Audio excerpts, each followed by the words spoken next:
Game, James Worthy, Mike Bresnahan, we got Allie joining. We're going to hear from Trudell in just a moment. The Lakers' first road game of the year, first road win of the year. There's so many places we can take this big game, James. There's things to work on. There's things to be happy about. Bottom line, they got the win. Where do you want to start? They got the win. That's where I want to start, and it was a good win, believe it or not. I mean, San Antonio, a young team, not afraid to play. The Lakers come to town. They're trying to show that they can compete, and they did. But I thought the Lakers were scrappy when they needed to be. It was a sloppy game. They had the lead. They gave up some offensive rebounds. But I thought Westbrook and AD, particularly AD on the offensive boards at the end, kind of captured the game. But you got to give Westbrook and AD a lot of props for what they did. And, it was sloppy, but we'll get the win in overtime. I was going to say something about Austin Reeves, but I think I'll leave that to you.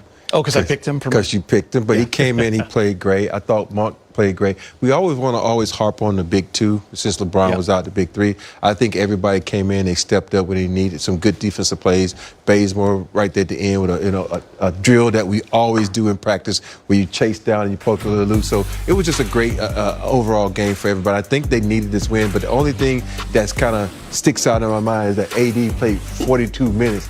And then they got a game tomorrow. So it's a little too early for that. Also had that bang knee there on that free throw. I'm sure we'll show that later. I'm glad you mentioned the other guys because there's that lineup of Reeves, Monk, Dwight, Russ, and AD that started that fourth quarter and played about 7-8 minutes together. That was tremendous on both ends of the floor and got the Lakers back in that game. All right, Brez, where'd you want to start? Yeah, I mean, this is what Rob Pelinka envisioned when he made the trade back in July to acquire Russell Westbrook.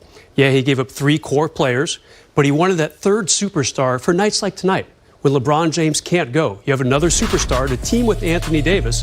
That's exactly what we saw tonight. Did the Lakers win this game with KCP and Kuz? I don't know. And Montrezl Harrell, the other guy who went in that trade, I don't know. I'm not sure they do if it's just AD and those guys. Tonight, though, Russ really dialed it up. Easily his best game with the Lakers, kind of flashing back to him the last couple of years, be it in Houston or towards the end of his career in OKC, even last year in Washington. Those two together looked great tonight. All right, let's go back to San Antonio. Dwight Howard is with Mike Trudell.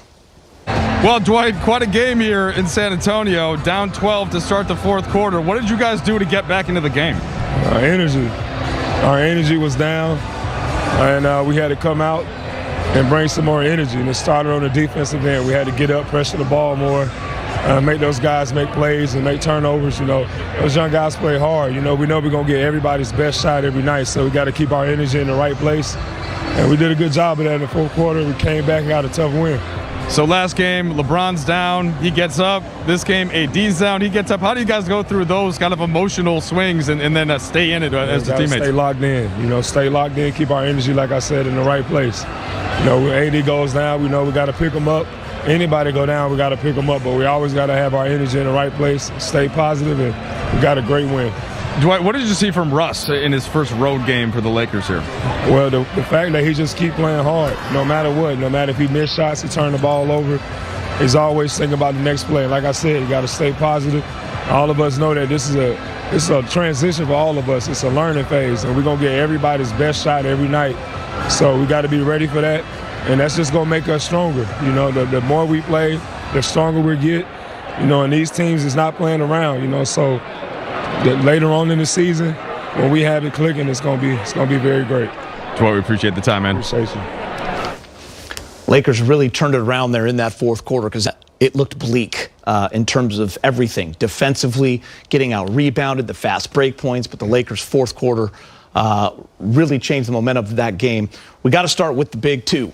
Because there was no LeBron tonight. Russ and AD, they combined for 68 points, 27 rebounds, 12 assists, 4 blocks, and 3 steals, James. And it's something we talked a lot about in the pregame show. We led with it. No LeBron, now you get to see the chemistry with Russ and AD. You also get to see the ball in Russ's hand where he's most comfortable.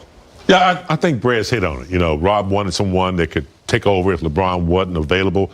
And I think Westbrook did a good job of it tonight. And, he had a good pace. Westbrook's kind of in attack mode all the time. And if you give him an opportunity, he's going to try to get through the rack. I thought he had some unselfish passes early in the game where he got guys shots. He got Monk shots, a couple of lobs over the top. He was just aggressive. And I think he set the tone for the team. They were able to get back to that on the defensive end.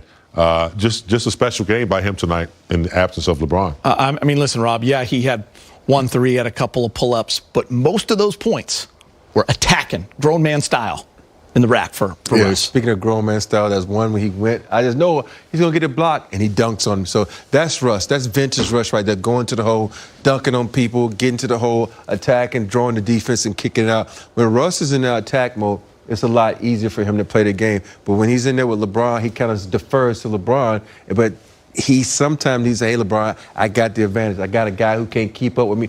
Go for it. So you love it when he's in attack mode because everybody else around him eats. He finds people, he feeds people, and people get easy buckets because the defense collapses. It's such a big game for so many reasons. A, the Lakers 500, nice first road win. And B, it might open the eyes of the Laker coaching staff a little bit. Like, oh, so we can do this with him if LeBron's off the court. You know, obviously LeBron, a very ball-dominant player. So is Russ. So the first 3 games, it was kind of a push and pull with those 2 guys. Tonight, though, with the Laker coaching staff probably realizing this kid can do a lot, as if they didn't know that already. But now he's starting to match up well with his teammates. He and AD were perfect together. By the way, AD, 2 follow-up rebounds in that overtime that led to baskets. He was really strong off the offensive glass. Yeah, let's switch gears and talk about the other star now because he deserves it. I mean, without AD, there is no win. I mean, this was a dominant performance, 35 points, 17 boards, 4 blocks again for the second consecutive game. But there was a spurt there in the fourth quarter where it just looked like he was not going to let this team lose. Oh, yeah. You know, AD was being AD. He was attacking the basket. You know, I'm always harping on getting extra buckets, getting extra shots. And AD tonight was active. He was around the rim, getting the ball, getting his hands on loose ball, putting it back. You know, down the stretch with some misses by Westbrook. He was there to put back. And when AD is scoring in the paint like this, that means he's aggressive. Anytime you play outside the paint, you kind of go in that passive mode, like, hey, I'm in a relaxed mode. I don't need you to be in a relaxed mode. I need you to be in aggressive mode. And when he's in aggressive mode, his whole game flows. Then you can step out to the 3. So AD was in attack mode in the paint, feasting because he knew he had the advantage the whole night. Yeah, 7 offensive rebounds, 72 points in the paints for the Lakers tonight. A lot of that had to do with his willingness to go get that basketball. He knew at some point in that overtime in the fourth quarter that extra possessions were going to be critical, and he knew he had the ability to go get them. So there was some nice putbacks, some nice tack to the basket on his part, and that's what you want to see out of him. Before you go, Brez, first time this year, James, the Lakers win the paint battle. There we go. Like that, 72-64. Yeah, it's funny you say that. I was going to talk about how before the game, we talked about that, and the Lakers getting crushed, especially that Phoenix game. Not really known as a team that dominates the paint, the Phoenix Suns. Lakers got pummeled down low in that one. Better against Memphis. Perfect tonight in the paint. I guess nothing's perfect, right? But much, much better tonight. AD, a huge part of that. He was great everywhere, whether it was mid-range, following up his teammates' misses, himself down low. Some really